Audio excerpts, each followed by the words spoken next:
Praise the Lord. இந்த August மாதத்தில் 11ஆம் தேதியாகிய இந்த திங்கட்கிழமையின் காலை வேளையில் தேவ சமூகத்தில் வந்திருக்கிற ஒவ்வொருவரையும் கர்த்தர் தாமே ஆசீர்வதிப்பாராக. இந்த நாளிலும் நம்ம தியானிக்கிற கர்த்தருடைய வார்த்தை நம்முடைய பரிசுத்த வேதாகமத்தில் எபிரேயருக்கு எழுதின நிருபம் 13ஆம் அதிகாரம் 4வது வசனம். The book of Hebrews chapter 13 verse 4. விவாகம் யாவருக்குள்ளும் கனமுள்ளதாயும் விவாக மஞ்சம் அசுசிப்படாததாயும் இருப்பதாக. வேசி கள்ளரையும் விபச்சாரக்காரரையும் தேவன் நியாயம் தீர்ப்பார். அல்லேலூயா. கர்த்தருடைய அருமையான இந்த வார்த்தைக்காய் கர்த்தருக்கு நாம் நன்றி செலுத்தலாமா? விவாகம், திருமணம், பந்தம், ஒரு கணவன் மனைவி அவர்களுடைய உறவு அது எவ்வளவு கனமுள்ளது, அது அசுசிப்படக்கூடாது என்று சொல்லி கர்த்தர் இந்த இடத்துல அந்த வசனத்தின் மூலமாக இதை வலியுறுத்துகிறதற்காய் கர்த்தரை ஸ்தோத்திரிக்கலாமா? ஆண்டவர் இந்த பூமியில் எல்லாவற்றையும் படைத்த பொழுது ஆண்டவர் என்ன செய்தாராம்? எல்லாவற்றையும் நல்லது நல்லது அப்படின்னு கண்டாராம். ஆனால் மனிதனை பார்த்தபோது, ஆதாமாகிய முதல் மனிதனை ஆண்டவர் சிருஷ்டித்த பொழுது அவன் தனிமையாக இருப்பதை பார்த்து ஆண்டவர் இத்தனைக்கும் பகலின் குளிர்ச்சியான வேளையில் அந்த மனிதனோடு உலாவினார் என்று பார்க்கிறோம். ஆனாலும் மனிதன் தனிமையாக இருப்பதை பார்க்கும்போது ஆண்டவருடைய மனசில் ஆண்டவர் சொல்கிறாரு, மனிதன் தனிமையாக இருப்பது நல்லது அல்ல. எல்லாவற்றையும் ஆண்டவர் நல்லது நல்லதுன்னு பார்த்தாங்க. ஆனால் மனுஷன் தனிமையாக இருப்பது நல்லது இல்லைன்னு சொல்லி ஏற்ற துணையாக கர்த்தர் என்ன செய்தார்? ஒரு பெண் ஏவாளை உண்டாக்கி மனிதனத்தில் கொண்டு வந்து அவர் சொல்லுகிறார், நீங்கள் 2 பேரும் ஒரே மாம்சமாக இருப்பீர்கள். உங்களுடைய தகப்பனையும் தாயும் நீங்கள் விட்டுச்சு, நீங்கள் 2 பேரும் ஒரு மாம்சமாக இருக்கணும், ஒன்றாக இருக்கணும், நீங்கள் பலுகி பெருகணும், இந்த பூமியை நிரப்பணும் அப்படின்னு கர்த்தர் அதை ஆசீர்வதித்தார். அப்போ விவாகம் என்பது முதல்ல எங்கே நடந்துச்சு அப்படின்னு பார்த்தீங்கன்னா, ஏதேன் தோட்டத்தில் ஆண்டவராகிய தேவன் சிருஷ்டி கர்த்தர் அதை முதலாய் ஆசீர்வதித்து கொடுத்தார். அப்படி ஆரம்பித்தது தான் விவாகம், அதான் மேரேஜ். இன்னைக்கு நம்ம திருமணம் எல்லாம் சொல்லுகிறோம்ல, வெட்டிங், மேரேஜ். முதல்ல ஆரம்பித்தது எங்கே அப்படின்னு பார்க்கும்போது அது ஏதேன் தோட்டத்தில் ஆரம்பித்தது. அது இன்றைக்கும் தொடர்ந்து வருகிறதை பார்க்கிறோம். இப்போ தேவனுக்கு ஒரு நோக்கம் இருந்தது. ஆண்டவர் ஒரு பிரின்சிபல் வைத்திருந்தார். என்ன வைத்திருந்தார்? விவாகம் என்பது கனமான ஒரு காரியம், அது ரெஸ்பெக்டபிளான ஒரு காரியம்.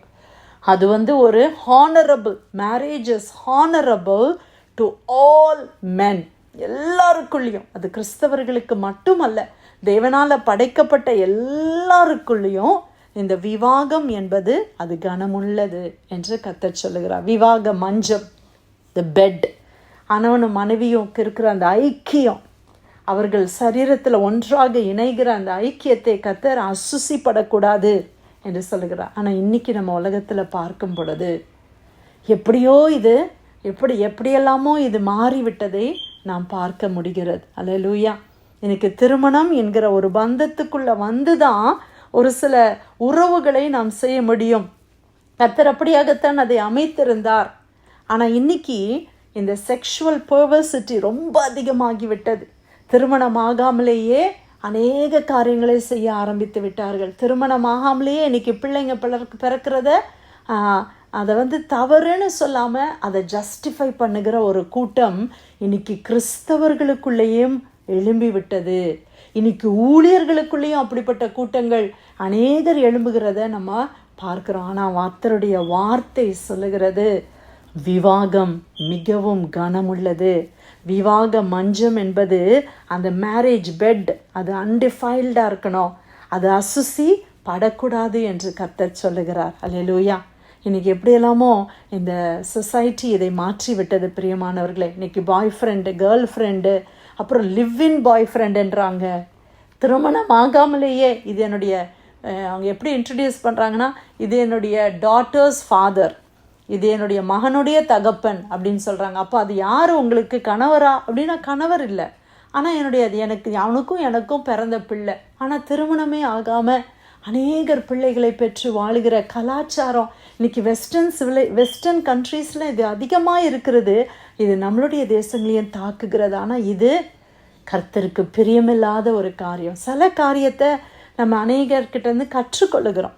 ஆனால் சில ஒழுங்கீனங்கள் பைபிளில் நமக்கு சில ஒழுங்குகளை கர்த்தர் கொடுத்திருக்கிறார். வேத புஸ்தகம் நமக்கு எது ஒழுங்கு எது ஒழுங்கின்மை என்பதை கற்றுக் கொடுக்கிறது. அப்போ ஆண்டவர் எது ஒழுங்குன்னு சொல்லுகிறாரோ அதை நான் என்ன செய்யணும், அதை நான் பிடித்து கொள்ளணும் இல்லையா? அப்போது அமெரிக்கன் கல்ச்சர், இந்தியா இல்லை இலங்கையினுடைய கல்ச்சர் அப்படி இல்லை. பைபிள் எனக்கு என்ன சொல்லுகிறது? விவாகம் கனமுள்ளது என்று கர்த்தர் சொல்லுகிறாரே. முதல் இயேசு கிறிஸ்து செய்த அற்புதம் ஒரு விவாக வீட்டில் ஆண்டவர் செய்வதற்கு என்ன காரணம்? ஆண்டவர் அநேக அற்புதங்களை செய்தார். ஆனால் ஃபஸ்ட்டு மிரக்கிள் பார்த்தீங்கன்னா ஒரு திருமணத்தில் ஆண்டவர் செய்கிறாங்க இல்லையா? இந்த ரெவலேஷன், இந்த வெளிப்படுத்தின புஸ்தகம் முடிகிறதும் ஒரு விவாகத்தில் முடிகிறது. ஆண்டவர் அதனால தான் பவுல் அப்போஸ்தலன் சொல்லுகிறாரு, மேரேஜ் இல்லைனா ஒரு ஹஸ்பண்ட் அண்ட் ஒய்ஃப் இணைகிற அந்த காரியம் என்பது அது ஒரு ரகசியம். அது கிறிஸ்துவுக்கும் சபைக்கும் உள்ள ரகசியம் என்று கர்த்தர் சொல்லுகிறத பார்க்கிறோம். அல்லேலூயா.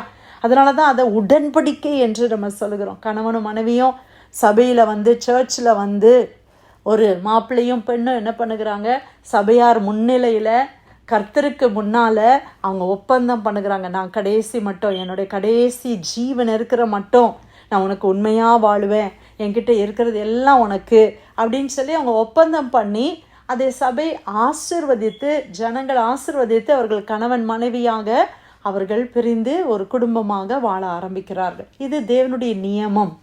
அதைத்தான் இந்த இடத்துல பார்க்கிறோம். அது ஒரு ஹோலினஸ், அது ஒரு பரிசுத்த நிலைமையை குறிக்கிறது. விவாகம் என்பது பரிசுத்தத்தை குறிக்கிறது. இன்னைக்கு நிறைய பேர் விவாகம்னாலே ஐயோ அது பரிசுத்த கேடு என்று நினைக்கிறார்கள்.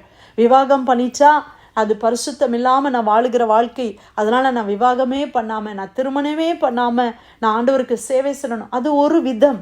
ஆனால் அப்போஸ்தலன் பவுல் ரொம்ப கிளியராக சொல்கிறார், அந்த காலிங் எல்லாருக்கும் கிடையாது.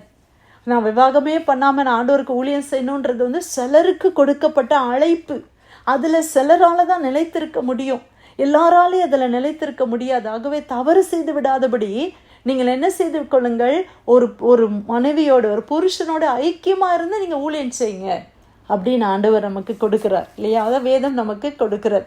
அதனால தான் இன்றைக்கி பாஸ்டர்ஸாக இருக்கிறவங்க கூட திருமணம் செய்து ஒரு குடும்பமாக வாழ்ந்து மற்ற குடும்பங்களுக்கு அவர்கள் ஒரு ரோல் மாடல், ஒரு சாட்சியாக அவர்கள் இருக்கும்படி ஆண்டவர் அவர்களை வைத்திருக்கிறார். பவுல் அப்போஸ்தலன் திருமணமாகாதவர், ஆனால் அப்போஸ்தலன் பேதுருவை பார்க்கும் பொழுது அவர் திருமணம் பண்ணி குடும்பத்தை நடத்தினவர் என்று பார்க்கிறோம். இப்போ திருமணம் என்பது இல்லை கல்யாணம் இல்லை இந்த மாதிரி உறவுகள் இதில் கவனமாக இருக்கும்படி நம்ம ஆண்டவர் அழைக்கிறார். இப்போ நம்ம பிள்ளைகளுக்கு கற்றுக் கொடுக்கும் பொழுது நம்ம விசேஷமாக இந்த தேசங்களிலே இருக்கும்போது அநேக காரியங்களை பிள்ளைகள் பார்க்கிறார்கள். அது கரெக்டு தானே அப்படின்னு நினைக்கும் போது எப்போவுமே நம்ம பைபிளுக்கு வந்துடணும். எது கரெக்டு எது தப்புன்றது வேத வசனம் நமக்கு சொல்லிக் கொடுக்கு. எல்லாவற்றையும் ஆண்டவர் நம்மளுக்கு காதில் சொல்லிக் கொடுக்க மாட்டார்.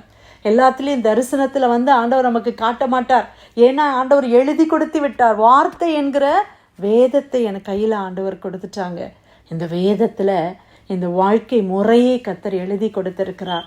அதில் இந்த வசனத்தை நம்ம பார்க்கும்போது விவாகம் என்பது மிக மிக பரிசுத்தமானது, அது கனமுள்ளது. அல்லேலூயா. அதனால தான் அந்த மேரேஜ் அப்போ சொல்லுவாங்க இல்லையா, தேவன் இணைத்த இவர்களை மனிதன் ஒரு நாளும் பிரிக்கக்கூடாதுன்னு சொல்லி அவங்க முடிக்கிறாங்க. மனுஷன் ஒரு நாளும் தேவனால் இணைக்கப்பட்ட 2 பேரை பிரிக்க நம்ம ட்ரை பண்ணக்கூடாது. விவாகம் ரொம்ப இம்பார்ட்டன்ட், அது சீக்ரெட், அது ஹானரபிளாக இருக்குது. ஆனால் ஆண்டவர் அடுத்த பகுதியிலேயே சொல்கிறாரு, வேசி கள்ளரையும் விபச்சாரக்காரரையும் தேவன் நியாயம் தீர்ப்பார். இன்னைக்கு வேசித்தனமோ விபச்சாரமோ பயங்கரமாய் பெருகி இருக்கிற நாட்கள்.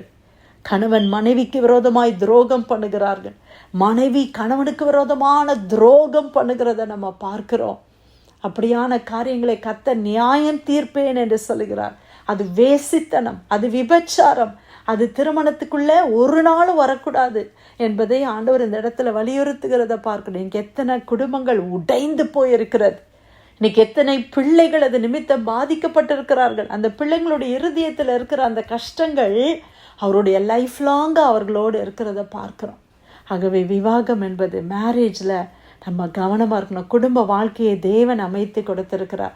எனக்கு ஏற்ற கணவனை கர்த்தர் கொடுத்திருக்கிறார், நமக்கு ஏற்ற மனைவியை கர்த்தர் கொடுத்திருக்கிறார். உங்கள் ஒவ்வொருவருக்கும் அவன் அப்படியாய் கொடுத்திருக்கிறார்.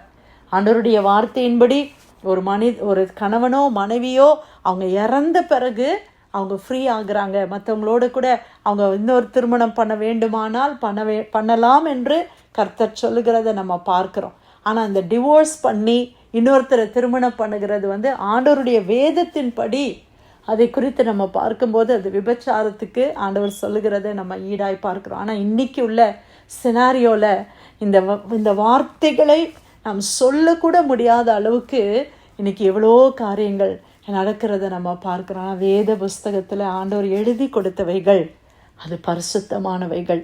தேவன் அந்த ஒழுங்கின்படி நாம் வாழ கர்த்தர் நம் ஒவ்வொருவருக்கும் கிருபை கொடுப்பாராக. நம்முடைய சந்ததியாருக்கு அந்த கிருபையை கொடுப்பாராக. எபிரேயர் 13ஆம் அதிகாரம் 4வது வசனம், விவாகம் யாவருக்குள்ளும் கனமுள்ளதாயும் விவாக மஞ்சம் அசுசி படாததாயும் இருப்பதாக. வேசி கள்ளரையும் விபச்சாரக்காரரையும் தேவன் நியாயம் தீர்ப்பார். கர்த்தர் கொடுத்த வார்த்தைக்காய் தேவனுக்கு நன்றி செலுத்தி பிரேயர்ல வந்திருக்கிற யாராவது நம்ம ஜெபிக்கலாமா?